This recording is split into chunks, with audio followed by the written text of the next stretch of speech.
and welcome into the next part of the video. So, after we get to this point, after you beat the desert dungeon, you want to go to your fast travel, head up to the place where you learned the downstab ability, and then from here you want to head straight north. Now is when we're going to use the key that we found inside the, I think it was the Kavari Pass, to open up access to a certain tower and get some bombs. I'm going to go right in here. Once you get to the door, you got to press up to open it. And then there's going to be a kind of unique enemy coming up here. You just skip him entirely. He is not worth your time. And also, if he actually hits you with his attack, he will steal your money, which you do not want to have happen. So you just jump and move right past him, treat him like he doesn't exist. And we just head over this way. Do the same thing again. He's still not worth it. Okay, I like to get rid of that guy because he seems kind of annoying. This guy, if he hits you with his sword, he does like 2 hearts of damage.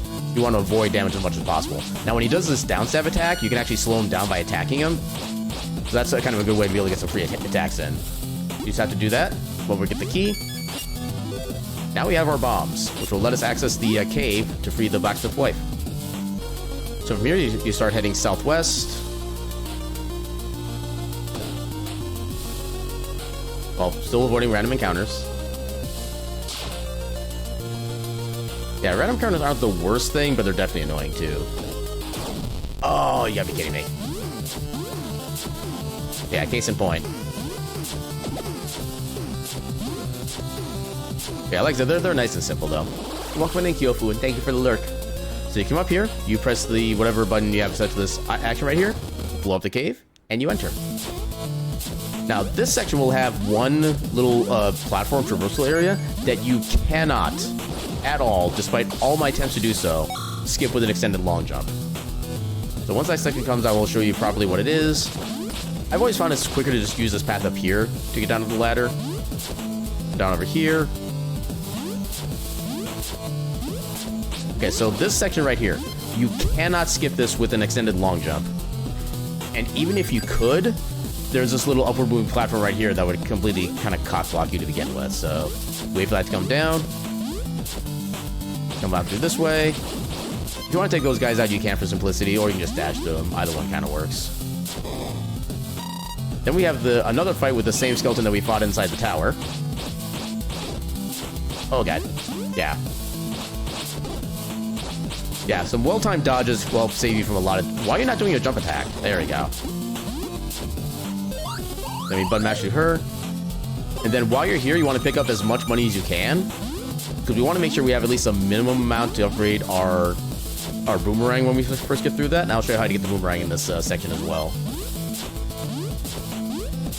Come by through here. Okay, thankfully we made that cycle. Things are going at a decent pace.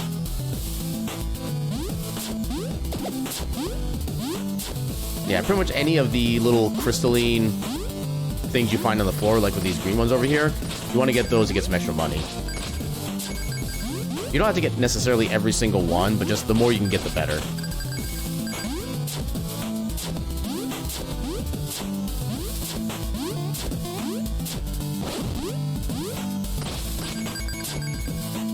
And then once you exit the cave, you can go ahead and fast travel back up to the town, straight north. We'll enter the village. And now this time you do want to stop inside the item shop, the one with the little potions on it here. You will get a little bit of a text discussion with the owner here, who is, I think Ruffy Yoshi is their name, another one of the person who supported the game early. You want to come all the way to the right here and buy the boomerangs. You'll see why this is useful at a later fight, and in some later sections as well for the sake of like safety. So after you grab that, you come by over here, talk to the blacksmith, go through all his little text things. You'll get experience and a bomb capacity increase, which is nice. Then you want to talk to him again, and you want to upgrade almost everything of the boomerang. You upgrade all these 3, and you want to get this upper upgrade. This bottom one here you do not need. This picks up items, and this doesn't really have any like actual function in the speedrun. So you want to pick up the extra boomerang pouch, the increased damage, the piercing ability, which is probably the most important thing in this, honestly. So this way you can, when you throw the boomerang and it hits an enemy, it can still continue on its attack and come back. And then the most important thing is the pass through solids. So this way, even stuff like a wall or the ground will not stop the boomerang either. As long as you can pick the boomerang back up when it comes back to you, your boomerangs are infinite. So if I do an example, so there is a little bit of kind of like a pseudo wheel feature. I don't know what the proper name for it is. To show you what the boomerang is, by the time you go to the upgrades, you'll be at 9 boomerangs. When you throw a boomerang, it'll come shoot out and then come back in. As long as you recollect it, you'll get the ammo back. So you can basically have infinite ammo if you do it this way. If you happen to miss it, then it's gone until you find a replenishment drop from either an enemy or from one of the sand blocks. And then yeah, once you get the blacksmith done and once you get the blacksmith quest turned in, you get your boomerangs upgraded, then you just leave town by going to the left. Then you head right toward the little checker flag up there toward the next main objective. And not in the random encounter. Dangnabbit.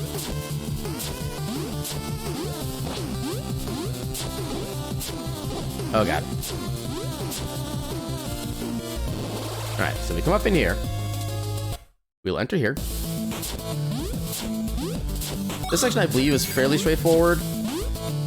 Platform there, you can do extended long jumps to make it through. Might need to adjust a little bit on that third platform because it can be kind of awkward. This section, you cannot go all the way through and survive. You have to stop in the middle because it is just too long to make in one trip. I'm hoping one day we find some kind of speed tech that makes it possible to skip all that. I should probably try to get some health. Okay, no health. Actually, you know what? It's not worth the full level on its own, but it gets us... well, so much for that. I didn't dash in time. Yeah, you pretty much always want to stay on your toes when speedrunning this game, because literally anything can happen at any moment. It kind of cause like shenanigans in your run. There we go.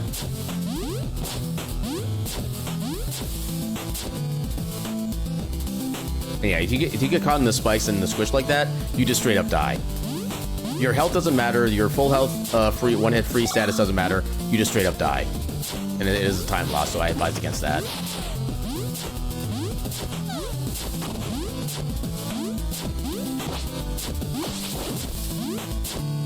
Yeah, generally, anytime you can get a quick, easy kill for free experience, I always try to go for it. Especially if it's just literally on the way. Then you press up to activate this little trident key.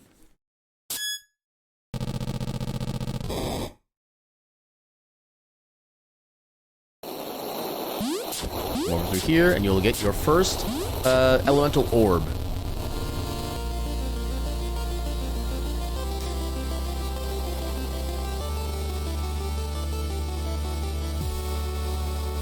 Orb. Match with the text.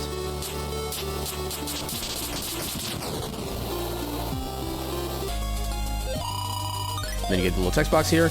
So normally I would end the video here because this is one of my splits I have in the speedrun, but this section is pretty small, so I'm actually going to combine this with the next segment right here. So after you make up the element or thunder elemental, you fast travel back to the tower right here where we got the bombs.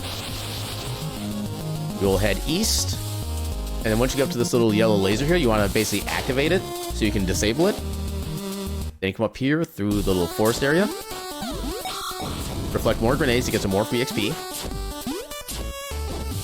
Yeah, those guys will become relatively common in this particular section, so you can get a lot of free XP out of these guys.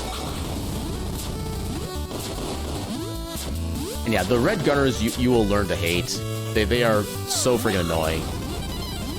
And they're both gonna be sometimes somehow impossibly hard to dodge. Yeah, sometimes you can actually get kind of lucky, and the guard will face the other direction by the time you jump over him, so he'll never even notice you're there, and he'll never attack as a result. Yeah, that enemy, I feel it is worth to stop for a second and try to get some free experience, just because it's so much easier to get. It's such easy experience, you may as well. Now, once we get to the point where literally seconds of time are only saved on world record runs, maybe then I'll stop picking that up, but in the meantime, I'm picking up the free XP. So yeah, you just follow the path north to the city of Alto. Yeah, if you head straight north, it's a little bit faster that way. You'll attempt to enter, you'll get a little breath thing. If you dash and hold right while in the middle of that animation there, you can actually kind of start above the bridge. So you can save like a second or so. I'll go through here. Yeah, you do have to manually move through that little sewer section. You have to go enough right until you see the downward sewer pipe. Then you have to hold down to get under the sewer pipe. So that section is manual.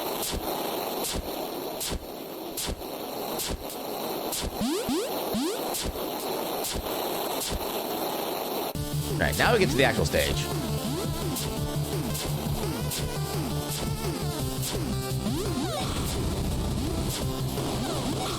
Yeah, I hope you like grenade guys, because there'll be plenty of them in a lot of these segments.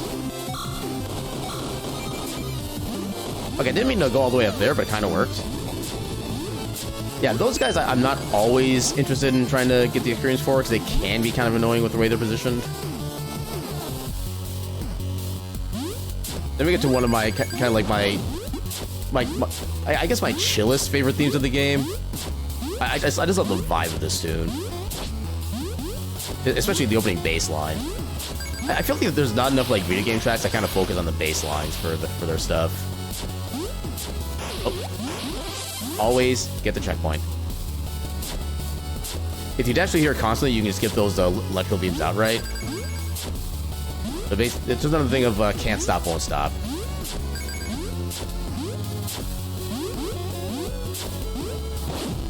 Now you want to enter this pipe down here. This will lead you to something very important. You want to pick up the key. You can skip the items down there. Those are basic current health and magic recovery. As you can see, we don't need those right now.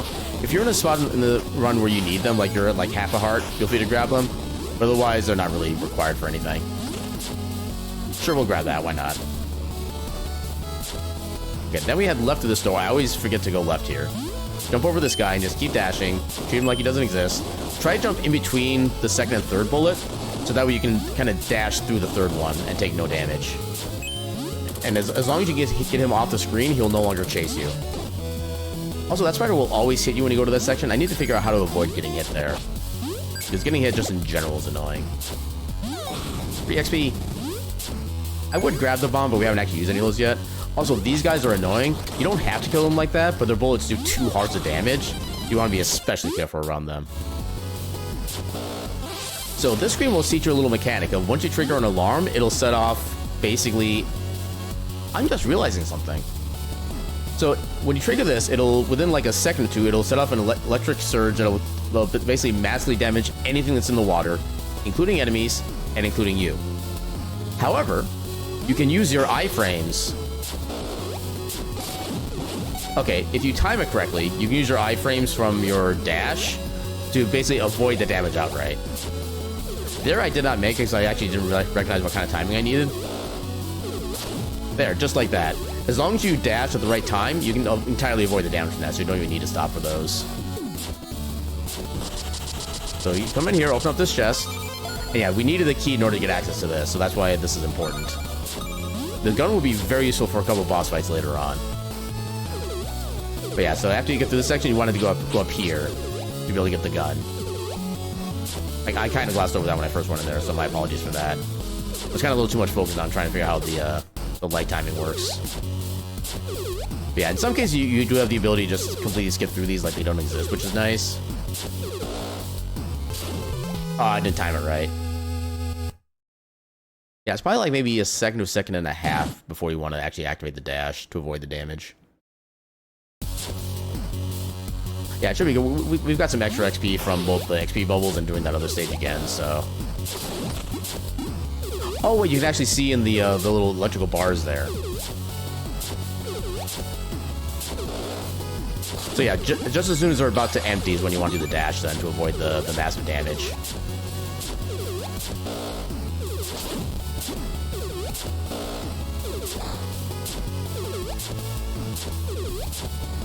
Yeah, the funny thing is, I only just now realized the idea of just letting them all trigger and dashing out of the way, because I only considered that for like the very last one. I don't know why I didn't consider that for the other ones before. That'll save me a good couple seconds on the next runs. Yeah, those exploding bombs right there, those are almost insta-kills. I think with the amount of damage they do, you just want to be very careful when moving around those, because they have a pretty big explosion radius too.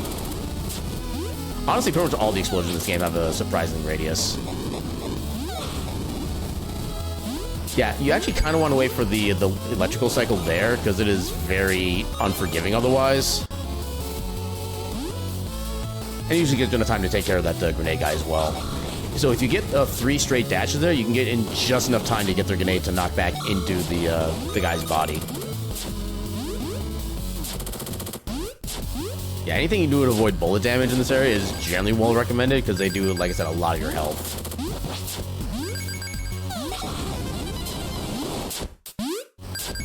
Yeah, for the most part, you just kind of run past these guys without really too much of an issue. So this guy, I do like to wait for a second grenade to take him out, because he will, in fact, troll you if you let him. You need to kind of carefully navigate through this section. One thing you can do, if you don't mind kind of waiting around a little bit, you just plant a bomb down. It'll destroy them both in one hit. The bombs do a lot of damage to humans. Big surprise. Yeah, you can also throw the bomb if you get them in the right position. Otherwise, there's a few ways you can do that section. That's probably like the safest way right there. Now for one of the kind of annoying sections of the run, where this is one of the ones sections I had a lot of trouble with in my casual playthrough. You also get used to timing that without being able to see. But it's not necessary, but it's something I like to do. And so these are hard blocks, and the red guard here will not see you through these. So you can kind of move through here pretty much without any real concern. Now, kind of general rule for this entire level here is you just want to keep going and just kind of avoid bullets whenever you can. Oh. Ah, dang it. Also, at the start of this level is where you also want to do some leveling up. You want to do 1 level up of attack, and then 4 level ups of HP. Because some of the worst damaging attacks in this area will do 3 hearts of damage. This will help you get protected from at least 2 hits before shenanigans happen. And I'll just make this section a lot more survivable to begin with.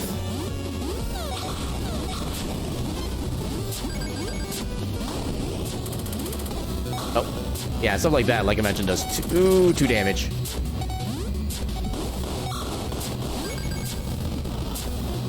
If you need to get health, you can just kind of quick pick that up. It's basically an elixir that fully recovers your HP and mana. I don't know if it does item, like your item consumable stock, because I know the consumable version that does. I don't know if the pickup one does.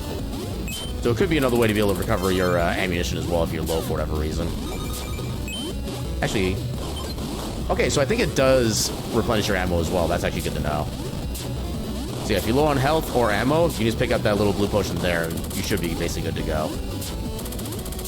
Yeah, this is the benefit of having the extra health, that you can take a couple bullets and not really have to worry about anything.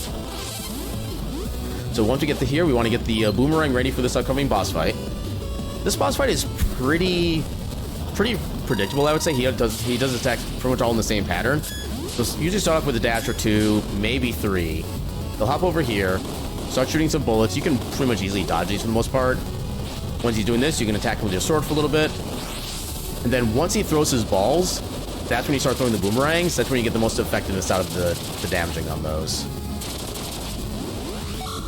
Then you start bouncing on his head and start throwing boomerangs down, and he'll still take damage even as he's in the air. Because down stab will not work because of his helmet. So now we just wait for the cycle to go through again. And sometimes you can take a little bit of bits of extra damage, so why not?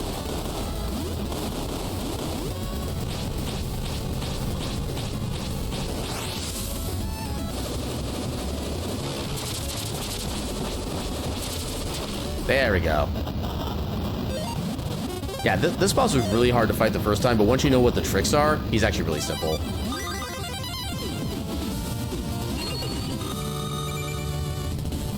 I do also like how all the money that pops up from those crystals is collected automatically. You don't need to like manually do anything with those. Then you jump up here to the right, pick up the Orb of Wind, which will give you literally the most useful spell in the entire game. It's helpful in a couple sections, kind of, for combat, but this will save you from so many deaths once you learn how to use it correctly. In fact, I actually do recommend at this point probably spending a single level up on magic. Make sure you can have a little bit extra capacity to cast those spells. So I'll go ahead and just do that now. We'll take our first level up in magic. It only costs 1 skill point, but the cost for MP level ups doesn't scale quite as fast as strength does, but it does scale pretty quickly. So you really only need like 1 level for this part of the run. And then, yeah, so now that we're at this point, we will be spawning at the train, and and I'll start with the further routing once we get to the next video. We'll see you in the next video.